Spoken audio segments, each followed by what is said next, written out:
আমরা জানি যে ফেসবুক প্রতিনিয়ত আপডেট হচ্ছে এবং ফেসবুক আগের চাইতে অনেক ইউনিক করার জন্য ফেসবুক এই উদ্যোগটি নিয়েছে। দেখতে পাচ্ছেন এখানে আমার অনেকগুলো ফেসবুকের আইকন দেখতে পাচ্ছেন। আপনি চাইলে আজ থেকে আপনার ফেসবুকটি ইউনিক করে নিতে পারেন। এখানে যে কোনো একটি কালার সিলেক্ট করে নিতে পারেন।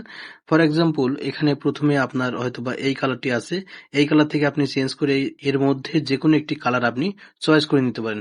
তো কিভাবে আমি এটা করলাম সেটা দেখাবো আজকের এই ভিডিওতে। চলুন বেশি কথা না বাড়িয়ে মূল ভিডিও শুরু করা যাক।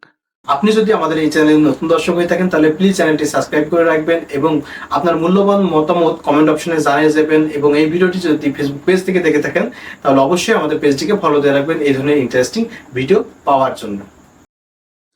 সবাইকে ওয়েলকাম ব্যাক।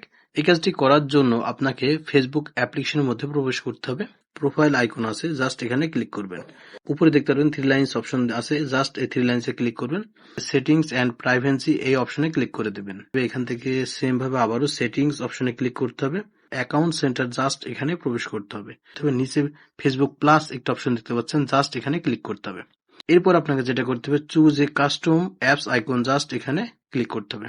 এখানে ক্লিক করে দেওয়ার পরে এই ধরনের পপ আপ ওপেন হয়ে যাবে। এরপর আপনাকে যেটা করতে হবে, update your Facebook app icon, just এখানে ক্লিক করতে হবে। এরপর আপনাকে যেটা করতে হবে, আপনার যে আইকনটি পছন্দ সেই আইকনটি সিলেক্ট করে নিতে হবে।